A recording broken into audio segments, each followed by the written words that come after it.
temanya kita akan bicara tentang ini, berbagai problematika dalam relasi ya, dan pendidikan. Jadi orientasinya adalah pendidikan, karena Bapak Ibu, teman-teman nanti akan menjadi guru, dan mungkin ada yang sudah guru saat ini yang hadir ya.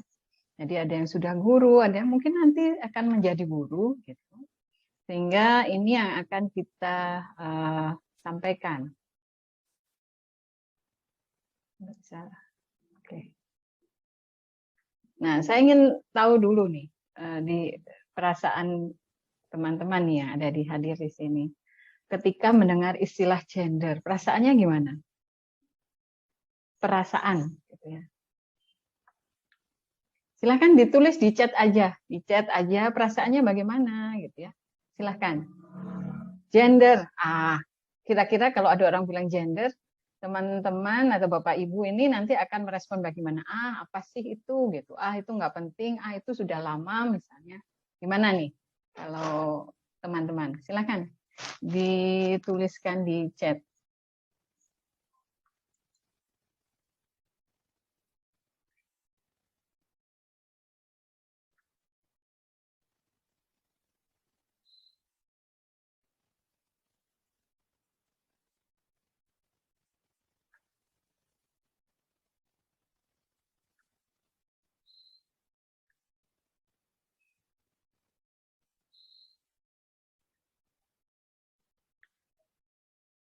Silakan teman-teman.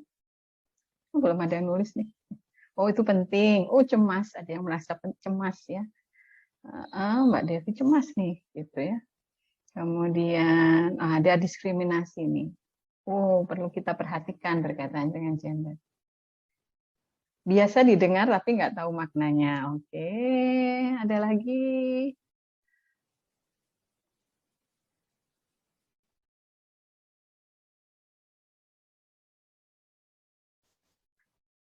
Kesenjangan, adanya kesenjangan, ketimpangan gitu ya. Oke. Ada ketidakadilan gitu ya. Nah, mungkin itu juga mewakili apa yang Bapak Ibu sampaikan tadi di forum chat, juga mewakili sebenarnya perasaan orang lain ya. Perasaan yang mungkin terjadi. Nah, kalau di sekolah ya, atau pada saat Bapak Ibu sekolah atau di sekolah saat ini gitu ya. Kira-kira ketua OSIS itu sering laki-laki atau perempuan? Di sekolah Bapak Ibu. Silakan.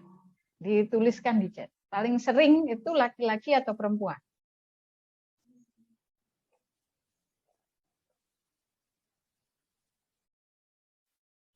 Laki-laki. Ya. Ada yang perempuan, banyak kan perempuan gitu ya. Oke.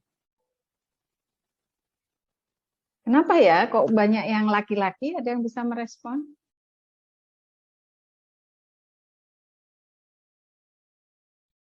Ya, paling sering laki-laki, tapi pernah ada perempuan. Ya, memang ada yang perempuan ya, Bapak Ibu, teman-teman. Ada yang perempuan, tapi kalau kita bicara kecenderungan, ya, keseringan, gitu ya, maka sering laki-laki ketika di sekolah itu jadikan ketua kelas, gitu ya, atau jadi ketua OSIS, gitu biasanya laki-laki. Bahkan yang perempuan pun cenderung memilih yang laki-laki kalau seandainya ada sistem pemilihan ya. Yang perempuan juga cenderung memilih yang laki-laki. Nah, ini sudah terjadi gitu ya. Dan itu apakah salah sih? Sebenarnya nggak salah juga gitu ya. Tapi hal itu bisa menjadi sesuatu, bisa memicu sesuatu yang kemudian memberikan justifikasi, memberikan penguatan atas pandangan-pandangan tertentu. Ya, sehingga bolehlah kita asosiasikan misalnya yang sebenarnya nggak ada kaitan ya, mau jadi ketua OSIS ataupun jadi ketua kelas, jadi pemimpin ataupun tidak memimpin, itu kan sebenarnya tidak berkaitan antara laki-laki dan perempuan, artinya nggak ada kaitan dengan seks atau jenis kelamin. Tapi seringkali hal itu kemudian diasosiasikan itu dikait-kaitkan gitu ya. Contohnya begini, asosiasi itu begini, itu bukan sebab akibat tetapi dikaitkan. Contoh misalnya mahasiswa ketika ujian pada hari Senin, gitu ya, itu nilainya jelek-jelek, ya. Tapi pada saat diberikan ujian pada hari Jumat, nilainya bagus, gitu ya. Maka kemudian dibuat kesimpulan bahwa hari Jumat itu membuat nilai mahasiswa menjadi bagus. Nah, ini bukan hanya mengasosiasi ya, tapi juga ada falsifikasi, ada kekeliruan dalam mengambil sebuah kesimpulan. Dan itu adalah hal yang terjadi di dalam masyarakat, sehingga kita kemudian muncullah atribut gitu ya, yang kemudian mendeskripsikan gender sebagai pencirian manusia berdasarkan definisi yang bersifat sosial budaya. Jadi definisi itu belum tentu logis, tapi karena diikuti banyak orang, dia menjadi pendefinisian yang secara sosial budaya diterima, dijadikan sebuah kebenaran. Nah, disinilah yang membuat ya kita perlu nih, saya nanti nggak terlalu lama ya teman-teman, karena tadi Pak Rahmanu sudah panjang. Nah, kita akan melihat bahwa ternyata ada tadi yang disebutkan Pak Rahmanu, ada yang berbeda secara biologis, itu kita sebut seks, ya. Ada yang sebenarnya kita tidak ada kaitannya dengan biologis, tapi kemudian kita asosiasi kalau perempuan itu kemudian lemah gemulai gitu ya. Kemudian kalau laki-laki itu tegas misalnya. Nah, ini karena ada asosiasi gitu ya. Adanya pendefinisian tadi yang dibuat oleh masyarakat ya. Nah, ini yang kita sebut dengan gender. Jadi gender itu sebenarnya bukan berbicara tentang jenis kelamin saja, tetapi bagaimana jenis kelamin itu kemudian diasosiasikan dengan berbagai atribut dalam kehidupan sosial. Ya. Nah, atribut inilah yang kemudian membuat konstruksi gender. Nah, ini konstruksinya, ya. Bahwa kalau laki-laki itu kuat, gagah, perkasa, pemberani, tegas, rasional, terus terang, menantang dan agresif gitu ya, maka kemudian perempuan menjadi kebalikannya ya. Kalau tadi kuat berarti perempuan lemah ya. Kalau gagah berarti perempuan lembut misalnya. Jadi seolah-olah laki-laki perempuan itu opposite, bertolak belakang gitu ya. Seolah-olah, padahal kita memang different ya, berbeda, tetapi kan kooperatif ya. Yang terjadi pernikahan itu terjadi karena laki-laki dan perempuan maka menghasilkan keturunan. Nah, sebenarnya kita tidak opposite ya. Kalau oposisi itu kan nggak bisa gabung ya. Kalau teman-teman lihat di politik, panggung politik ya, namanya partai oposisi, dia tidak menjadi bagian gitu ya. Jadi dari partai pemerintah misalnya. Nah, sedangkan ini kan tidak ya. Gender itu antara laki-laki dan perempuan tidak opposite sebenarnya. Mereka hanya different, hanya berbeda. Ya, berbeda karena apa? Karena faktor biologis ya. Karena berbeda karena faktor biologis. Dan ini kodrati laki-laki dan perempuan. Ya. Sedangkan di dalam masyarakat, hal inilah yang kemudian membuat adanya pembagian peran, adanya pembagian tugas, ya. Sehingga tugas-tugasnya nanti terjadi keselarasan antara kehidupan laki-laki dan perempuan itu di muka bumi ini, ya. Sehingga, nah ini teman-teman pasti atau Bapak Ibu pasti sudah paham sekali dengan perbedaan seks dan gender, ya. Jadi tadi sudah sampaikan Pak Rahmanu tadi sudah berulang kali menyampaikan bahwa kalau seks adalah sifatnya kodrat, tidak bisa diubah gitu ya. Kalau perempuan itu hamil, melahirkan, nah itu tidak bisa dilakukan oleh laki-laki. Ya. Kalau laki-laki itu membuahi misalnya, nah itu nggak bisa dilakukan oleh perempuan. Nah, itu adalah peran kodrat. Ya. Sedangkan peran gender itu adalah peran yang tidak melekat ya di dalam kondisi fisik ya atau kondisi biologis antara laki-laki dan perempuan. Misal, kalau seorang ibu atau seorang perempuan itu mengasuh anak ya, mengasuh anak namanya mengasuh ya. Nah, apakah pekerjaan mengasuh itu bisa digantikan oleh laki-laki? Bisa nggak? Oh bisa.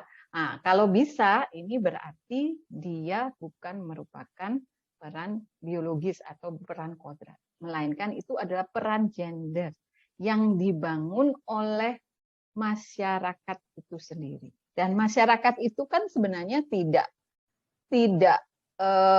general ya, Bapak Ibu, teman-teman. Masyarakat itu konteks di dalam wilayah tertentu, dalam waktu tertentu gitu ya. Masyarakat Jawa pada konteks sekarang ini dan 100 tahun yang lalu berbeda. Ya. Nah, itulah sebabnya maka di era yang sekarang ini muncullah berbagai pemikiran.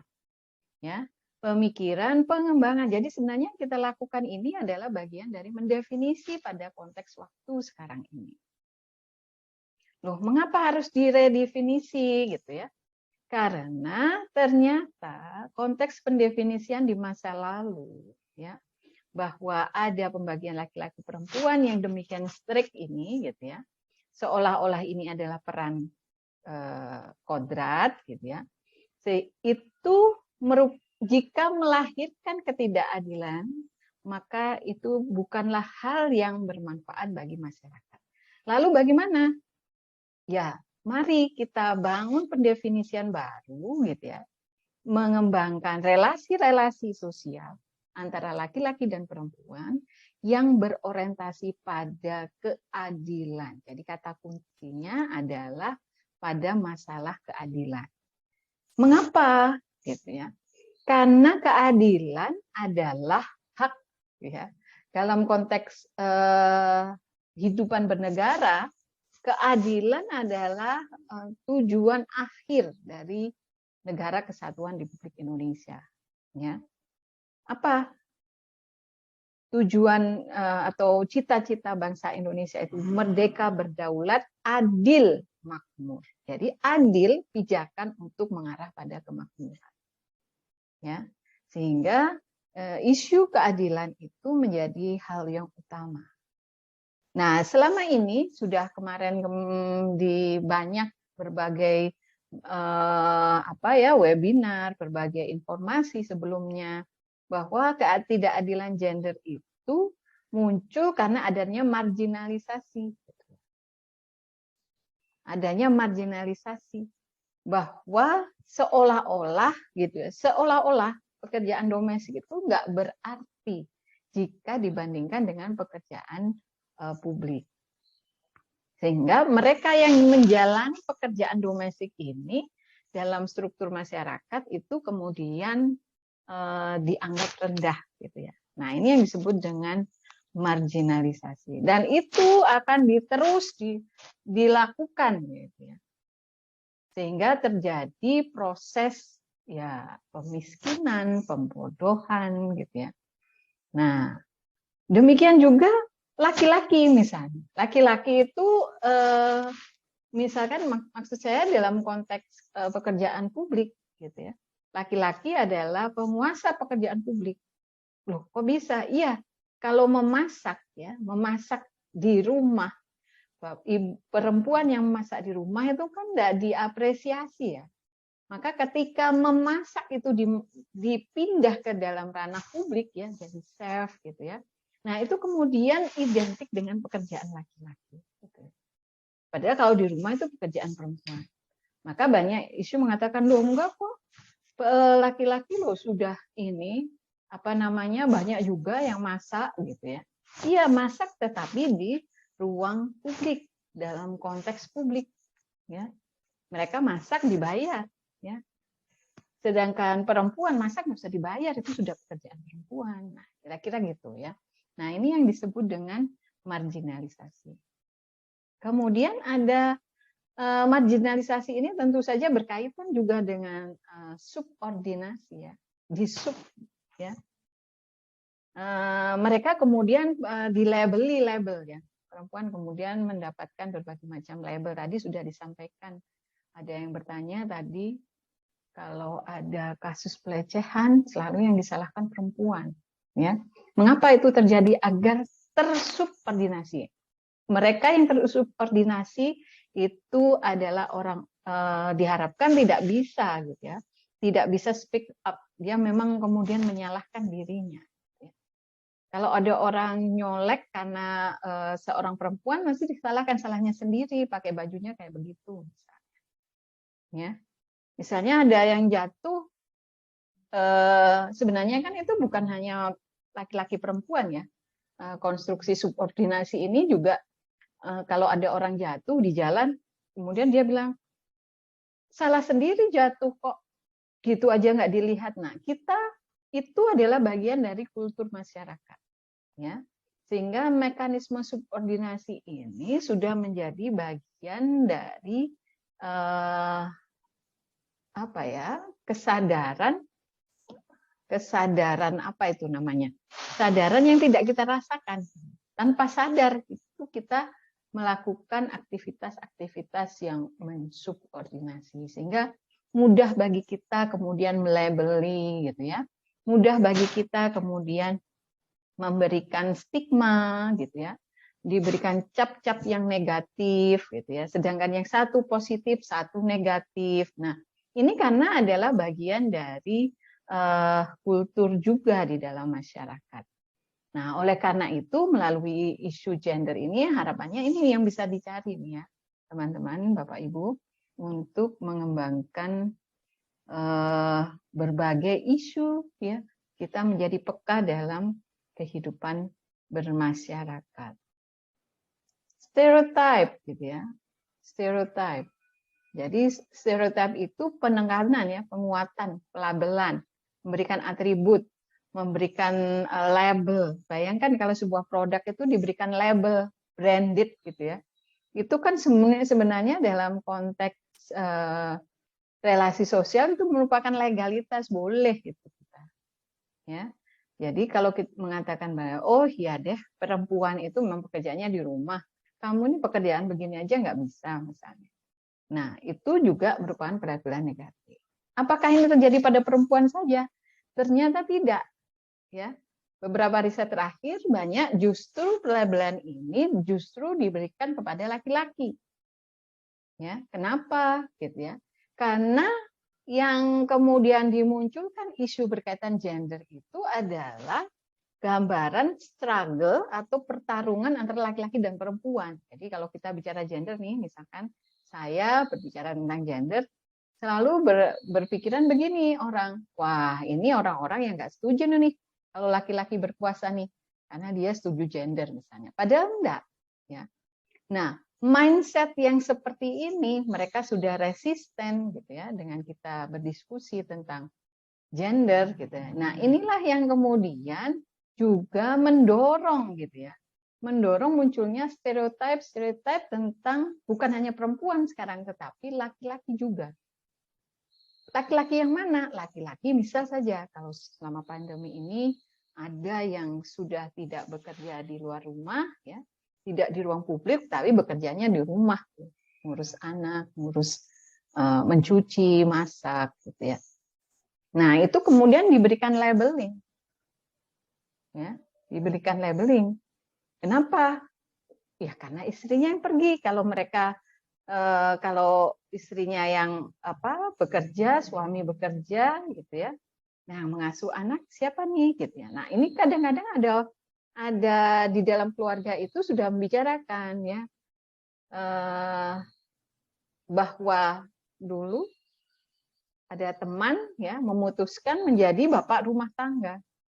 Loh, kenapa kok mau jadi bapak rumah tangga? Iya, karena pekerjaan saya bekerja itu jauh letaknya gitu ya. Jadi kalau mau bekerja harus berangkat kerja itu harus perjalanan kurang lebih 1,5 jam.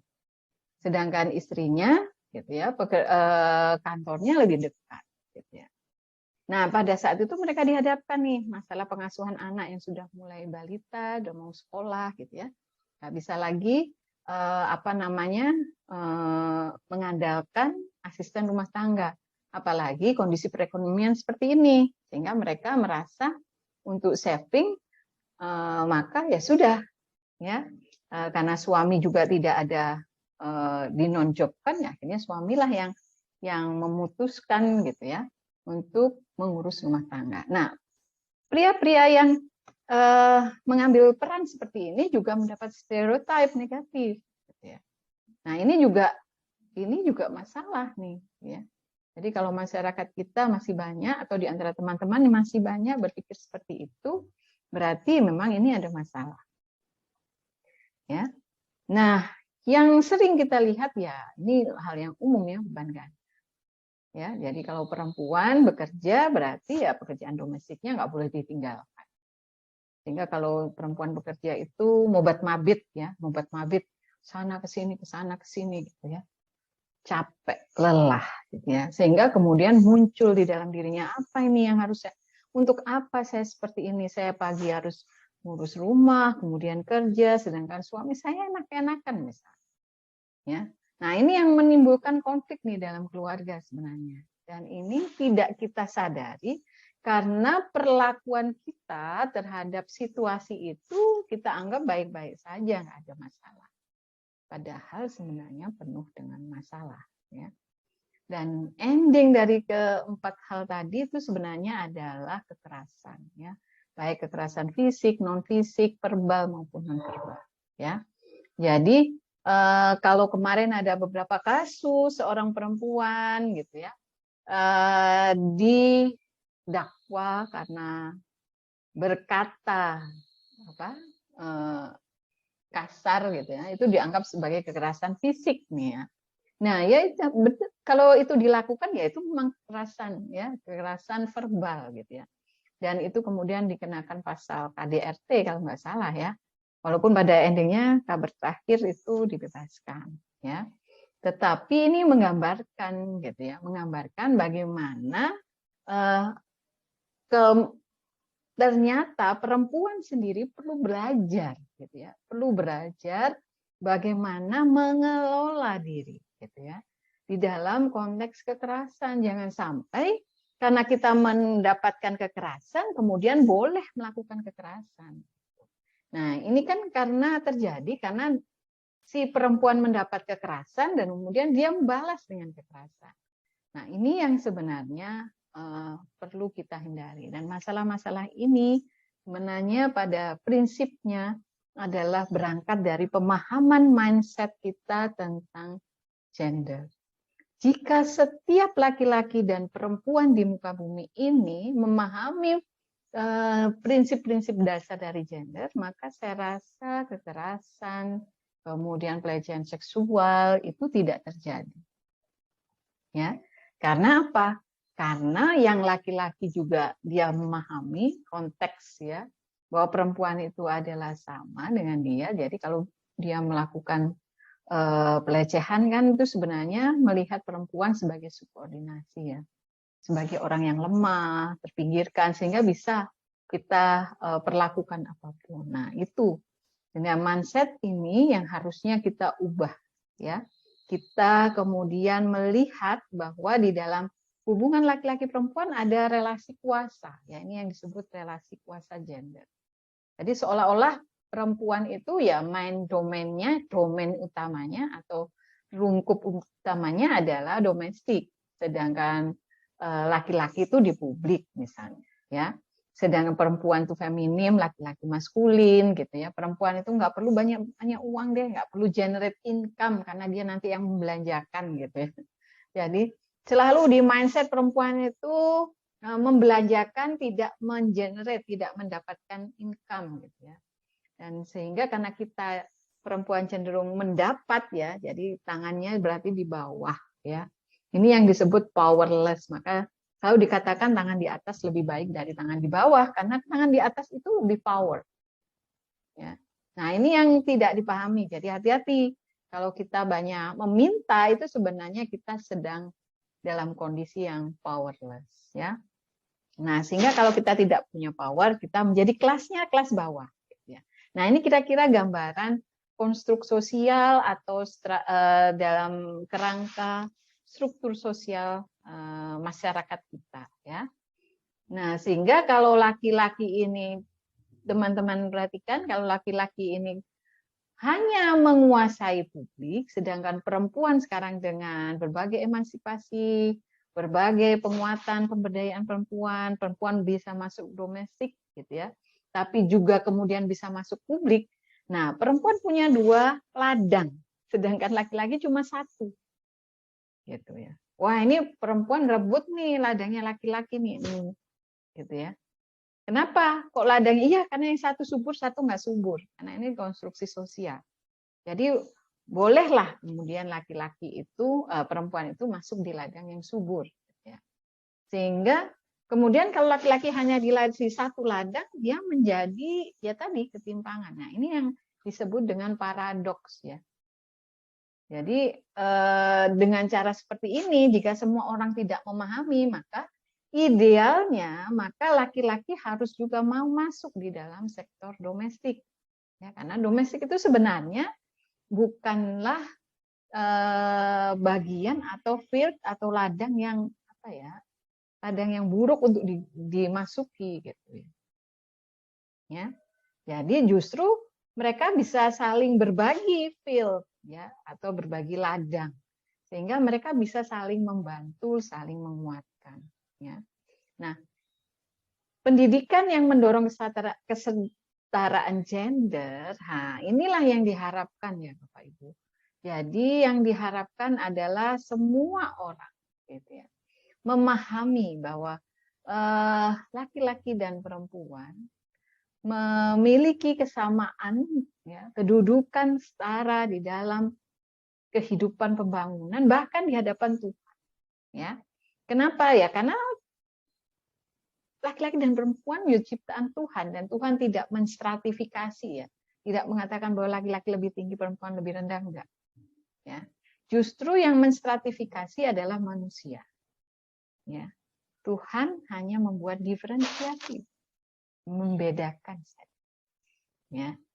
Nah, perlakuan adil terhadap perempuan dan laki-laki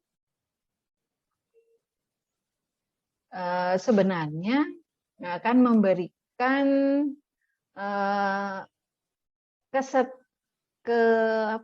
equilibrium, gitu, keseimbangan gitu, dalam kehidupan, ya. Sehingga yang tadi dikhawatirkan adanya diskriminasi, gitu ya, adanya berbagai masalah itu tidak terjadi. Harapannya akses, kesempatan, kontrol, gitu ya, saling memanfaatkan, gitu ya. Artinya bukan memanfaatkan dalam konotasi yang negatif, ya. Saling bermanfaat bagi yang lainnya, diharapkan akan mendelivery dalam keadilan, ya, mewujudkan keadilan. Apa sih kalau terjadinya wujud keadilan? Kira-kira kalau adil senang nggak sih? Nah, kesetaraan dan keadilan gender itu adalah gagasan dasar yang sebenarnya ingin kita bangun dalam kehidupan masyarakat.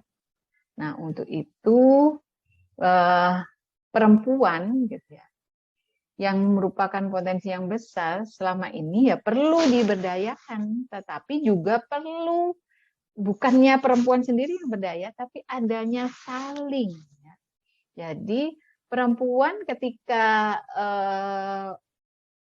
struggle, ya, jadi kalau ada ketidakadilan dan dia berjuang untuk mendapatkan keadilan, nah biasanya, gitu ya, perjuangan itu ketika sudah merdeka, sudah kita dapatkan, yang terjadi adalah konteks adanya pengambil alihan kekuasaannya. Ini kayak ketika Indonesia merdeka, kan? Ketika kita Jepang kalah, gitu ya, kemudian Belanda belum dalam kondisi stabil, kita ambil alih tuh, ya, kekuasaan di Nusantara ini, ya, dengan pengambil alihan inilah yang kemudian seolah-olah, kalau ini kita analogikan, ya, dalam kesetaraan gender, seolah-olah kalau perempuan nanti bisa banyak, nanti mengambil alih nih kekuasaan laki-laki kan sebenarnya nggak ada itu, ya.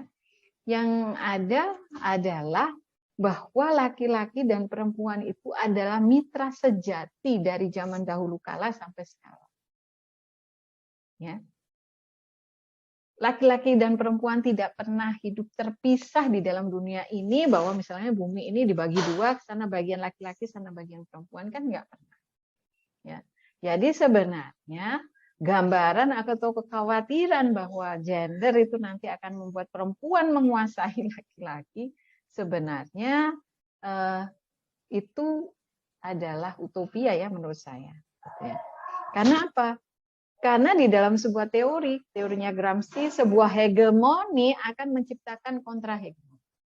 Makanya kalau patriarki menjadi sebuah hegemoni dalam budaya utama masyarakat, maka muncullah nih ya pertentangan atau struggle for gender gitu ya. Tapi kalau seandainya ini tidak ada hegemoni, maka tidak akan ada kontrahegemoni. Lalu bagaimana? Maka bangunlah kesetaraan gender di dalam semua proses kehidupan, terutama dalam proses pendidikan. Kalau tadi Pak Rahmanu mengatakan, iya ya, kadang mahasiswa itu kalau dibandingkan dosen ya rendah, berarti mahasiswa tersubordinasi. Ya. Apalagi kalau mahasiswanya, dosennya perempuan, mahasiswanya laki-laki, berarti yang tersubordinasi adalah laki-laki. Kalau dosennya perempuan, kemudian mahasiswanya dosennya laki-laki, mahasiswanya perempuan, gitu ya. Maka yang tersubordinasi adalah mahasiswa yang perempuan tadi. Maka kalau dia laki-laki bisa melakukan pelecehan. Apakah kalau dosennya perempuan? Enggak, bisa saja sebenarnya. Cuman kita tidak aware dengan pelecehan yang dilakukan oleh ya yang domain ya, bukan yang subordinat gitu ya, yang utama gitu ya, yang ordinary, yang ordinate gitu ya. Itu padahal sebenarnya juga terjadi ya pelecehan misalnya. Tapi itu enggak dipandang sebagai pelecehan. Ya, misalnya dari perempuan ke laki-laki, mahasiswanya yang laki-laki misalnya. Kalau akhir-akhir ini kasusnya pelecehan terhadap mahasiswi. Nah, ini pelecehan misal saja dosen perempuan kepada mahasiswanya. Pernahkah terjadi? Ya, ada kasus beberapa tahun yang lalu seorang dosen dibunuh nih ya, oleh mahasiswanya. Kenapa? Sakit hati misalnya. Nah, itu bisa saja munculnya rasa sakit hati itu karena si dosen yang perempuan ini mensubordinasi. Nah, ini yang harus kita pahami situasi ini yang disebut dengan relasi gender. Yang sebenarnya bukan relasi gender, itu bisa menjadi impact pada relasi gender. Jadi kalau tadi sebenarnya relasinya antara dosen dan mahasiswa ini kan nggak gender. Tapi ketika mahasiswanya perempuan, dosennya laki-laki menjadi gender. Gitu. Ya. Nah, dengan demikian diharapkan kita sensitif nih dalam isu-isu gender. Dan memberikan penguatan yang sifatnya positif ya, memberikan pemikiran kontribusi yang bersifat positif, mempromosikan kesetaraan gender gitu ya. Jadi kalau kita menemui hal-hal yang itu tidak menggambarkan kesetaraan gender ya perlu kita luruskan ya. Misalnya begini, ada teman mengatakan, tuh perempuan apa namanya enak deh gitu kalau diajak jalan misalnya. Nah, jangan berpikir begitu. Kalau ada yang seperti ini, memang yang enak diajak jalannya perempuan gitu ya. Berjalan bersama kan lebih baik ya dengan laki-laki dan perempuan bersama-sama banyak orang misalnya. Nah, agar tidak menjadi pembiasaan di dalam diri kita memberikan labeling, memberikan stereotip yang berkaitan dengan gender. Atau ada kata-kata begini, kamu ini cerewet, laki-laki kok cerewet kayak perempuan aja. Ya. Nah, itu stereotip ya. Itu adalah pelabelan. Ya. Yang sebenarnya nggak ada kaitannya, hanya karena kita nggak suka dia banyak bicara, kemudian kita memberikan penguatan seperti itu. Nah, ini yang harus kita hindari, ya. Maka keberhasilan pendidikan Indonesia itu booster itu apa ya? Motor penggerak utamanya adalah keadilan. Maka wujudkanlah keadilan itu salah satunya melalui relasi antara laki-laki dan perempuan. Nah, itulah yang menjadi highlight dari apa yang saya sampaikan pada siang hari ini. Saya rasa itu. Terima kasih Bapak Ibu, teman-teman. Mungkin ada yang akan kita diskusikan. Silakan.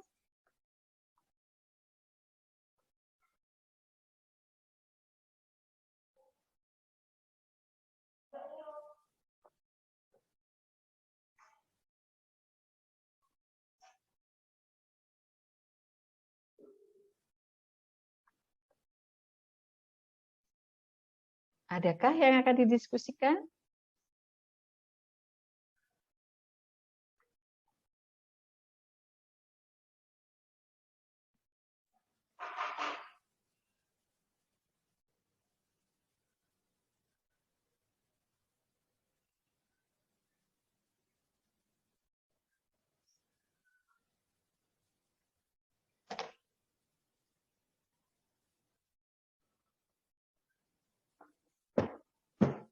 Kayaknya kita sudah panjang berbicara pada dari pagi hingga siang hari ini ya. Sudah lama dan menggambarkan bahwa sebenarnya mungkin di dalam kehidupan ini, teman-teman ini, Bapak Ibu, kira-kira apakah isu-isu berkaitan gender itu relevan di dalam pengembangan misalkan bahan ajar atau di dalam riset, ya, di dalam penelitian. Bahkan bisa jadi akan banyak berdampak jika penelitian itu dilakukan di bidang pendidikan. Jadi sebenarnya sejauh mana sih pendidikan di Indonesia ini sudah mendelivery, gitu ya, mendelivery pemahaman tentang gender, mendelivery nilai-nilai gender, ya. Gender artinya mendelivery keadilan gender. Nah, sudahkah mengarah ke sana ataukah masih dalam tahap yang mana nih? Ya. Nah, ini yang akan kita usahakan bersama. Baik teman-teman, kalau tidak ada yang ingin ditanyakan, ya, gimana Pak Ramano? Berarti kita sudah bisa akhiri ya kegiatan kita pada hari ini. Nanti akan ditindaklanjuti dengan berbagai pertemuan lain dan juga beberapa penugasan-penugasan yang berkaitan dengan gender dan bagaimana peran pendidikan, gitu ya, bagaimana mendelivery berbagai upaya di dalam pendidikan. Kalau tadi istilahnya Pak Rahmanu tadi diinsertkan, gitu ya, dimasukkan gimana caranya gender itu adalah bagian dari pembelajaran di sekolah, gitu. Nah, ini yang ada pertanyaan ya, ditulis ya. Oh ya, ada pertanyaan dari Yuni ini ya. Ini ada pertanyaan, mohon izin bertanya, jika di dalam suatu kelompok masyarakat ternyata tidak merasa adanya ketimpangan di dalam kehidupannya dan merasa yang terjadi di lingkungannya itu suatu hal yang wajar, apakah kita perlu untuk memahamkan hal tersebut atau menghargai bahwa hal tersebut merupakan kebudayaan yang bisa saja setiap orang memiliki pemikiran yang berbeda dengan kita. Misalnya budaya seorang istri menyediakan makanan untuk suami dan makan setelah suami terputus ya ini ya, Mbak Yuni ya. Jadi kan kalau kita biasanya kalau yang ladeni itu ya kira-kira ya, yang ladeni itu perempuan gitu ya. Gimana kalau ada seperti itu? Ya nggak apa-apa, tapi kita harus aware gitu ya, harus aware. Kalau itu merupakan hal yang biasa, kita bisa berikan tambahan, bisa memberikan alternatif. Nah, Kalau kita memberikan alternatif, maka kita ini disebut sensitive gender, ya, sensitive gender. Kalau kita memberikan tambahan, artinya begini. Misal biasanya kalau kita makan bersama ya dengan keluarga besar, biasanya yang ngambilkan nasi atau makanan itu para istrinya, gitu ya, para istrinya. Nah, kalau kita memang punya sensitif ya gender, kita bisa memberikan momen yang berbeda. Jadi misalnya kira-kira bisa nggak ya suami kita yang mengambilkan untuk kita nih? Diolok-olok kalau itu dilakukan, ya. Tapi kemudian si suami mengatakan, "Doh, ini loh bukti wujud suami juga sayang istri. Bukan istri saja yang sayang suami." Nah, kalau ini sampai ke sini Mbak Yuni, ini namanya sensitive gender. Tapi kalau ada realitas yang seperti tadi dan kita diam saja, itu namanya kita netral gender. Ya. Dan netral gender itu nanti akan menggiring kita menarik masyarakat itu dalam bias gender. Ya. Jadi bagaimana kalau ada posisi yang netral gender ini nggak ada kaitannya kok itu laki-laki dan perempuan. Nah, kita bisa berikan nuansa arahan gitu ya, baru gitu ya. Agar balance, agar seimbang. Maka dikatakan equilibrium. Kalau kita mau mandi teman-teman, udaranya sangat dingin, airnya sangat dingin, agar bisa kita pakai mandi kan harus balance ya, kita berikan tambahan air panas misalnya. Nah, ini di dalam konteks gender, di dalam relasi, dalam kehidupan, ya seperti itu Mbak Yuni. Jadi kita harus paham nih, situasi yang disampaikan Mbak Yuni tadi adalah situasi yang netral gender. Nah, kalau netral dibiarkan, maka nanti akan tertarik dalam bias gender yang memunculkan ketidakadilan. Tapi kalau kemudian memunculkan, kita berikan sentuhan ya, kita kemudian memberikan gambaran-gambaran tentang kesensitifan dengan cara tadi, ya, bahwa laki-laki juga bisa kok mengambilkan nasi gitu ya. Jadi sekali-sekali bisa perempuan, kadang-kadang bisa juga laki-laki. Jadi bukan bahwa mengambilkan makanan itu adalah sebuah keharusan, ya. Nah itu harapannya tidak sampai ke sana. Karena kalau nanti perempuan terus dalam generasi berikutnya nanti stigmanya begini ya. Pemaknaannya atau pendefinisiannya bahwa yang ambilkan nasi, yang ambilkan makanan harus perempuan. Padahal tidak harus. Gitu ya Mbak Yuni. Atau Ibu Yuni nih ya. Oke. Ada lagi dari Mbak Sofia, Bu Nur Safia. Mengenai seringnya anggapan remeh seorang perempuan menurut bagaimana cara meningkatkan nilai baik dan pandangan lebih baik mengenai perempuan dan apakah yang harus dilakukan perempuan lainnya akan pada hal perempuan juga dapat kompeten dan tak kalah baik dengan laki-laki. Ya, ada stigma memang kalau laki-laki itu lebih enak gitu ya. Misal nih mau punya tenaga administrasi misalnya ya di sekolah administrasi. Administrasinya laki-laki aja deh. Nanti kalau laki-laki tuh bisa loh. Dia kalau ada masalah listrik dimintain tolong, perempuan nggak bisa misalnya. Padahal bisa nggak perempuan kalau ada masalah listrik itu menangani? Bisa, ya, bisa sebenarnya. Nah, lalu bagaimana gitu ya? Kita nggak perlu ya sebenarnya mengubah gitu ya pandangan itu. Yang harus kita lakukan adalah kita melakukan aktivitas-aktivitas konkret yang menunjukkan bahwa setiap orang bisa punya kompetensi. Dan setiap orang itu bisa laki-laki dan perempuan. Ya. Jadi kita tidak perlu memikirkan pandangan. Wah, saya ini padahal punya kompeten loh, dikatakan nggak kompeten gitu ya. Hanya karena saya ini perempuan. Kalau ada masalah listrik saya juga bisa loh gitu ya. Nah, ada kalanya kita juga perlu ya menyampaikan ya, speak up gitu ya. Jadi kadang-kadang perempuan memang dikonstruksi jangan banyak bicara gitu ya misalnya. Nah, itu yang kemudian harusnya dikembangkan ya. Bahwa kompetensi-kompetensi setiap individu, makanya di sini saya mencoba menghindari ya Mbak Safia bahwa menyebut istilah bahwa harus perempuan pada laki-laki gitu ya. Nah, ini yang dimaksud Mbak Safia kan memang ada stereotip, ada pandangan gitu ya. Padahal itu belum tentu ya. Ada pandangan inilah yang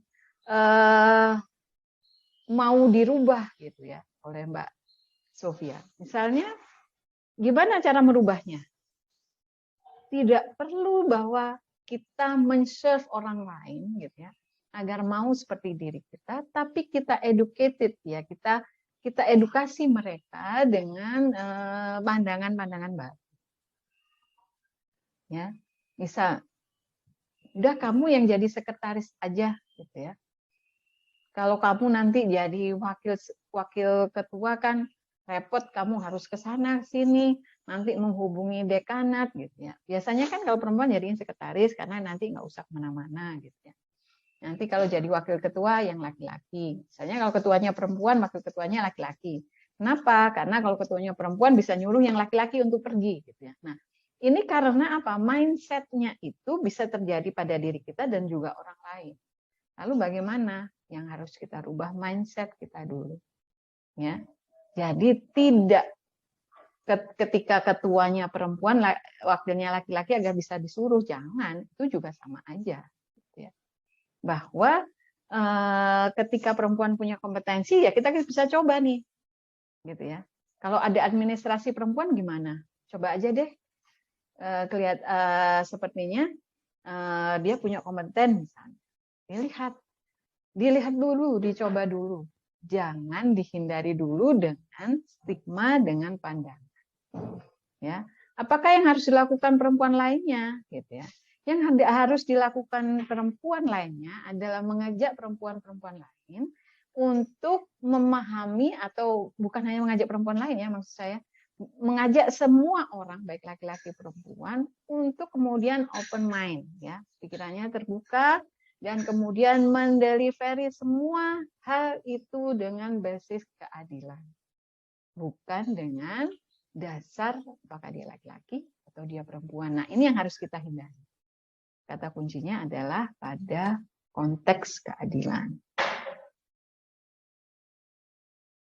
Berkaitan dengan menginsert, Bu, apakah memberikan pembelajaran secara tidak langsung pada momen-momen yang pas agar tidak bias, yang dan gitu, agar lebih mudah diterima. Yes ya, ini Mbak Yuni. Jadi kita harus insert ya, kita harus peka gitu ya.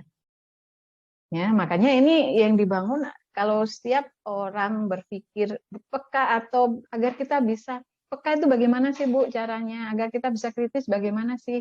Berpikirlah berbeda. Ya, berpikirlah berbeda. Berpikir alternatif gitu ya. Jadi jika tadi misal saja ya kita sudah berusaha belajar gitu ya, tapi kemudian dianggap enggak, yang lebih kompeten si A sih, ini aja gitu ya. Karena kalau laki-laki tuh kalau disuruh keluar malam bisa, kalau perempuan nanti nggak bisa nih. Ya jangan bikin kegiatan yang kemudian dilakukan malam hari gitu ya. Karena baik laki-laki perempuan itu menurut saya kan kita selalu lihat ya, kalau di malam hari itu banyak teman-teman yang atau bapak-bapak itu yang masih aktivitas gitu ya. Misalnya kalau Gojek aja ya, Gojek itu malam masih jalan gitu ya. Kalau yang Gojek drivernya perempuan sudah enggak misalnya. Nah, sebenarnya kita harus lihat ya konteks bahwa pekerjaan itu berorientasi pada kesehatan. Jadi kenapa perempuan enggak? Karena perempuan dia nggak mau gitu ya, dia menjaga kulitnya, menjaga ininya gitu ya, menjaga agar nggak kelihatan keriput gitu ya. Sedangkan laki-laki nggak apa-apa deh, kerja aja sampai malam, keriput kan nggak apa-apa laki-laki. Nah, padahal sama aja. Kalau perempuan ingin melihat ya, kalau seorang laki-laki ingin melihat istrinya itu masih cantik gitu ya, atau anaknya masih cantik, masih mulus gitu ya. Nah, yang istri juga ingin melihat loh ya pasangannya nih Pak Rahmanu ya. Juga ingin melihat pasangannya juga masih keren gitu ya. Jadi gimana nih? Sama aja kok. Ya, sama aja.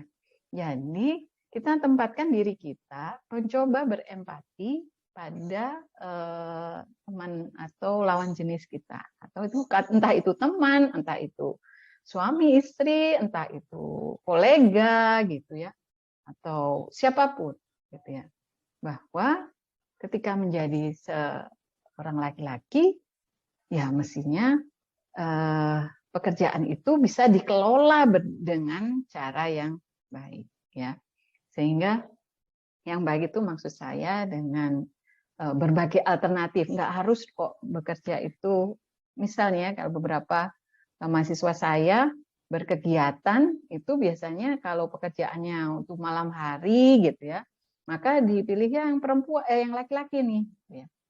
Saya selalu mengatakan, loh, kenapa harus kerjakan malam hari? Kerjakan saja pada hari kerja lah. Jangan ada yang kerja malam hari. Ya. Karena apa? Nah, itu kemudian memunculkan isu tema-tema bahwa yang ini bisa yang perempuan, ini bisa laki-laki. Ya, karena kita membangun kehidupan itu tidak dengan framingnya itu adalah fairness atau keadilan, teman-teman. Ya, jadi Bapak Ibu, fairness atau keadilan itu adalah kata kunci di dalam pengembangan kesetaraan ya dalam kehidupan. Dan salah satunya kesetaraan itu adalah antara laki-laki dan perempuan. Jadi yang kita bicarakan ini hanya sebagian kecil ya, kesetaraan laki-laki dan perempuan, karena bagian yang lain itu bisa saja memang nggak adil gitu ya. Nah, caranya untuk mewujudkan keadilan yang utuh gitu ya, salah satu caranya adalah kita mencoba mengembangkan keadilan gender. Saya rasa itu Bapak Ibu semuanya, karena ini waktunya sudah sesuai jadwal. Saya rasa kegiatan kita mungkin nanti akan di-follow up dengan kegiatan lain ya. Jangan lupa berkaitan dengan hal itu, nanti kita akan komunikasi melalui platform yang lain ya, tidak di platform Zoom saat ini. Saya rasa itu, Pak Rahmanu. Apakah ada tambahan dari Bapak? Cukup, Bu Maya. Oke. Terima kasih Bapak Ibu, teman-teman telah hadir dan memenuhi undangan kami. Semoga apa yang kita lakukan pada hari ini akan memberikan nuansa pemikiran ya, nggak ngerti ya, harapan kami tuh Bapak Ibu nanti apa yang kami sampaikan bisa menjadi isu, dipikirkan, kemudian dilihat, dipikirkan lagi gitu ya, sehingga mungkin bisa memunculkan ide-ide baru. Terima kasih banyak. Saya akhiri. Wabillahi taufiq wal hidayah. Wassalamualaikum warahmatullahi wabarakatuh. Terima kasih. Waalaikumsalam. Waalaikumsalam warahmatullahi wabarakatuh. Terima kasih. Terima kasih. Terima kasih Bapak Ibu. Terima kasih. Oke.